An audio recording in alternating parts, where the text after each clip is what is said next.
There is a road that runs north out of Bethel. A man of God walked it alone. He had just refused a king, refused his table, refused his silver. He carried one instruction from the Lord: eat no bread, drink no water. Then an old man on a donkey caught him. The old man said an angel had spoken. Why did the man who refused a king believe him? Because the question in front of him is the same one that stops people cold 3,000 years later. Is this God's voice, or is it something wearing God's voice? That is the question the whole warning turns on, because the man on the donkey was not a stranger from another country. He was a prophet. He lived in Bethel. He had a house and sons and a reputation, and he opened his mouth and said the name of the Lord out loud, and every word after that was a lie. Scripture does not soften it. It gives the old man his whole speech, and then adds 6 words, flat, like a stone dropped on a table. He said unto him, I am a prophet also as thou art. And an angel spake unto me by the word of the Lord, saying, Bring him back with thee into thine house, that he may eat bread and drink water. But he lied unto him. The man of God turned around. He went back. He ate the bread, and on the road home a lion met him, and he never made it to his father's grave. That is the oldest warning in the Bible about a voice. And it is not the warning most people think it is. Jesus gave the same warning on a hillside hundreds of years later, and he gave it in a picture nobody forgets. Beware of false prophets, which come to you in sheep's clothing, but inwardly they are ravening wolves. Sheep's clothing. There are 6 tests in what follows. 6 ways to tell a true word from a counterfeit one. They get harder as they go, because the counterfeits get better as they go. Stay until the last one. It is the only test in Scripture that a false voice cannot fake, no matter how long it practices. First, the thing that has to be said plainly, because everything else depends on it. When Jesus warned about wolves in sheep's clothing, he was not talking about shepherds who went bad. He was talking about false prophets, people who show up presenting themselves as the voice of God. The wolf in that sentence never was a sheep and never was a shepherd. He put wool on. That distinction is the whole thing. And there is a chapter in John's Gospel where Jesus sets the wolf and the shepherd side by side, and in it he says this about himself: I am the good shepherd giveth his life for the sheep. Wolf and shepherd are opposites in that text, not 2 ends of one scale, opposites. So this is not a lesson in suspicion, it is a lesson in hearing. And here is the part nobody expects. The false voice almost never arrives as a voice. It arrives wearing a person. It comes as advice, as a certainty that showed up in the middle of the night, as a sentence in a book that stuck, as something a trusted person said with real conviction across a supper table. What most people call the voice in my head came in through the ear first, which means the tests have to work on words that come from outside. That is exactly what Scripture provides. There is also a promise buried in this, and it should be said before the hard part starts. The letter to the Hebrews says, Discernment is not a gift some believers got, and others did not. But strong meat belongeth to them that are of full age, even those who by reason of use have their senses exercised to discern both good and evil. By reason of use. Exercised is an athletic word in the Greek. It is where the word gymnasium comes from. The writer is not describing a spiritual lightning bolt. He is describing a muscle, which means anyone listening already owns the equipment. What is missing is repetition. The first test is the easiest one to pass, and almost nobody runs it. Test the clothing. Jesus said the false prophets come in sheep's clothing. The Greek word for clothing there is endyma. It means a garment, something put on over the top. It is not a word for skin, and it is not a word for wool that grew. That detail is doing enormous work. Wool that grows takes a lifetime. Wool that is worn takes an afternoon. So everything a person can put on in an afternoon proves nothing. The vocabulary proves nothing. Saying the Lord told me proves nothing. Warmth proves nothing. Confidence proves nothing. And confidence is the most convincing garment of all, because most people are quietly unsure of themselves, and will follow anyone who is not. The old prophet on the donkey wore the best wool available in Israel. He said the word of the Lord. He said an angel. He had the address, the history, the sons, the standing. None of it was skin. And notice what Jesus put underneath the wool. Inwardly they are ravening wolves. Ravening translates harpax, and it is worth knowing where else that word goes. It is the same word the New Testament uses for an extortioner, a man who takes what is not his. That is the appetite the picture is built on, not noise. Taking. A wolf in that sentence is not loud. A wolf is hungry. So the first test is a subtraction. Take off everything that could have been put on this morning. Look at what is left. Usually, at that stage, almost nothing is left. And that is not a failure of the test. That is the test working. The second test is harder, and it removes the thing most believers lean on hardest. Test the sign. Here is what almost everyone actually uses to decide whether a word was from God. They wait, they watch, and if the thing comes true, they conclude that it was the Lord. It came to pass, so it must have been God.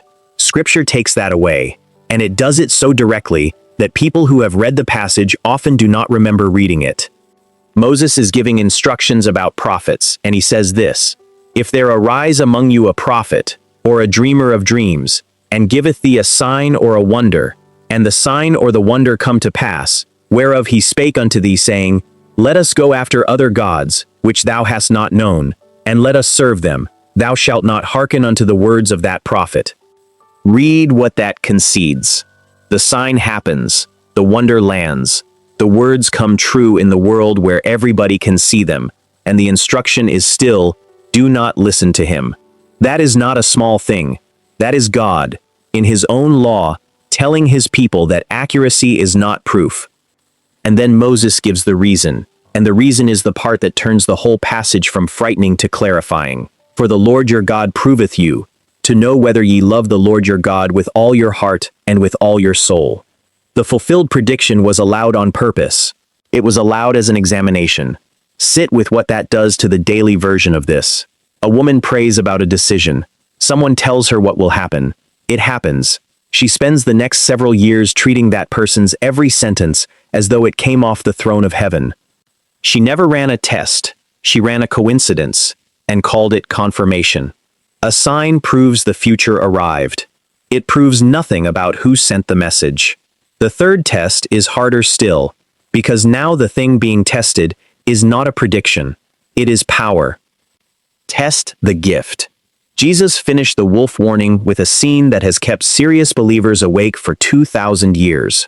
Many will say to me in that day, "Lord, Lord, have we not prophesied in thy name, and in thy name have cast out devils, and in thy name done many wonderful works?" Look at the credentials: prophecy, deliverance, wonderful works. Every item on that list is a real spiritual event, and Jesus never once disputes that the events happened. He does not say you imagined it. He does not say you faked it. He says something worse. "And then will I profess unto them, I never knew you. I never knew you." The gift ran. The relationship never existed. So power is not evidence either. Not the power to predict, not the power to move a room, not the power to make something happen that nobody can explain afterward.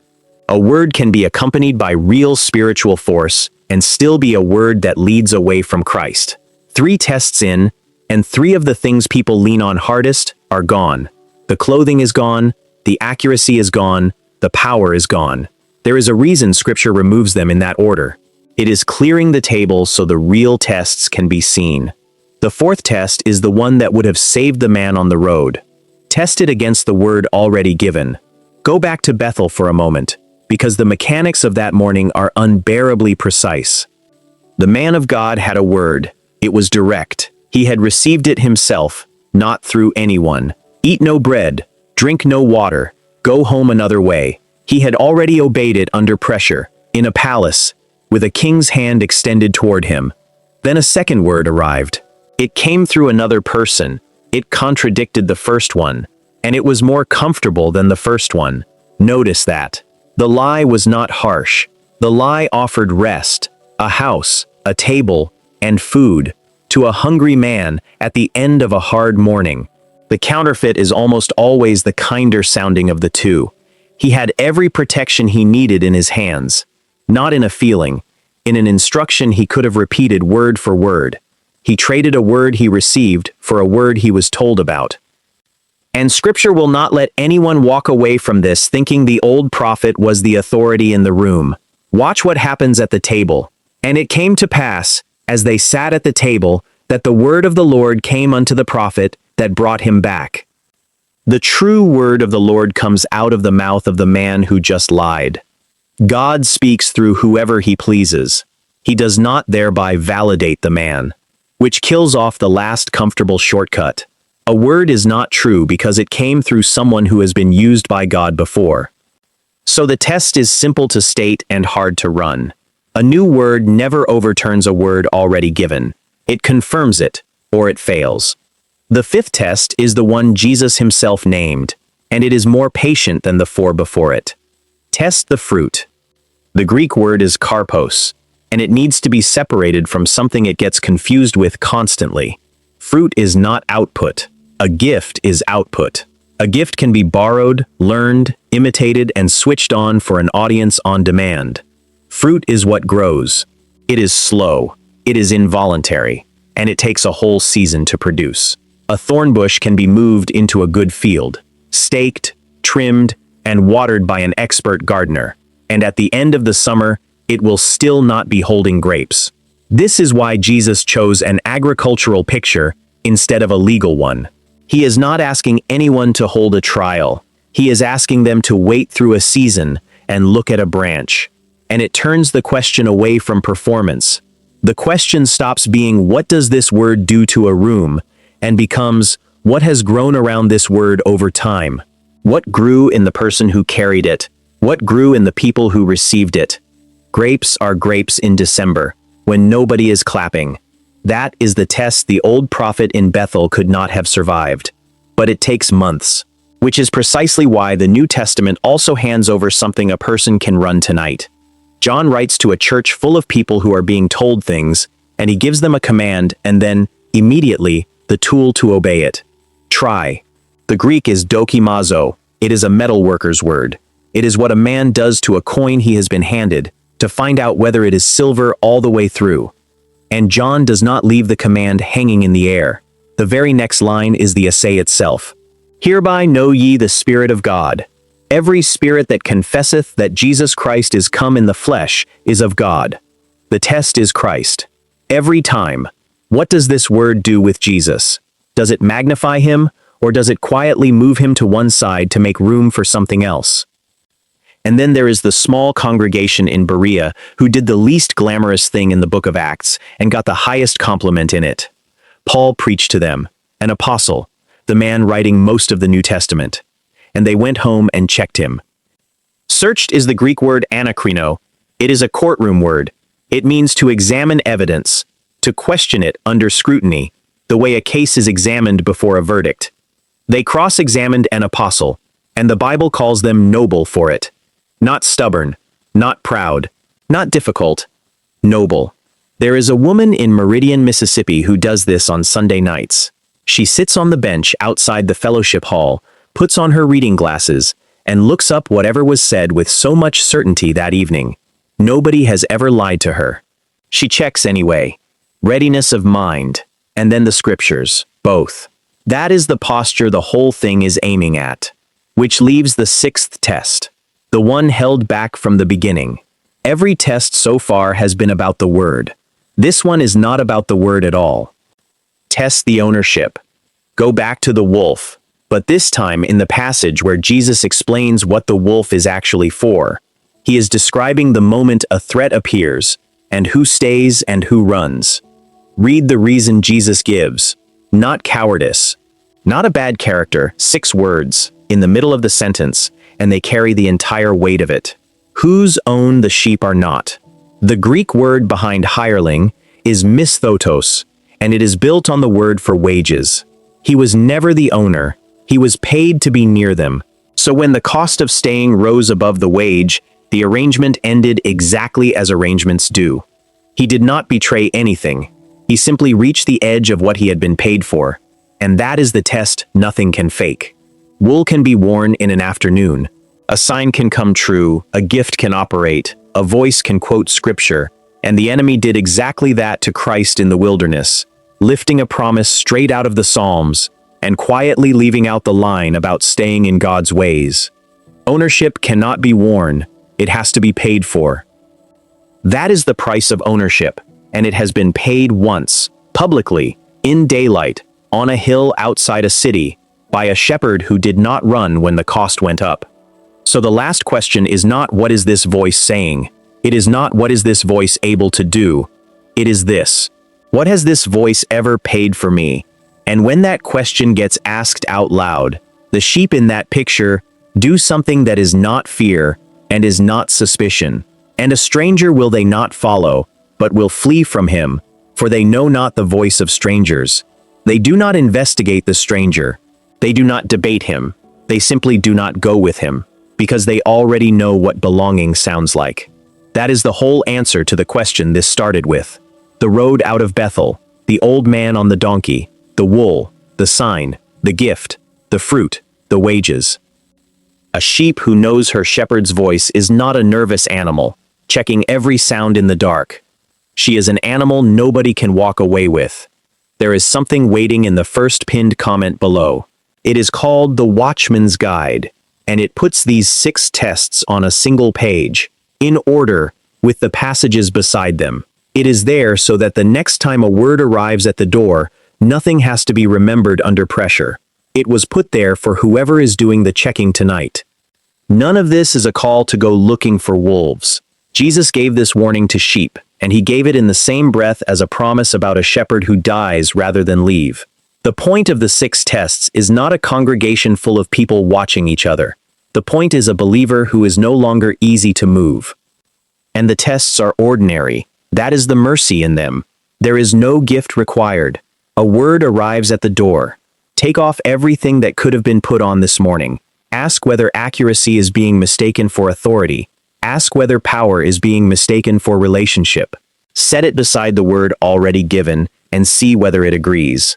Then watch the branch through a season, and underneath all 5, the question that settles it: whose sheep am I, and what did he pay? For the woman on that bench in Meridian, it is a pair of reading glasses and about 4 minutes. That is what exercise senses look like from the outside. Not dramatic, just used.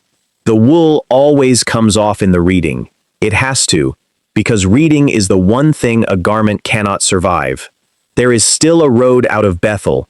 There are still old men on it with kind faces and borrowed wool, offering bread to tired people at the end of hard mornings. But a woman who keeps her glasses close does not have to argue with any of them. She only has to recognize the one voice that paid for her.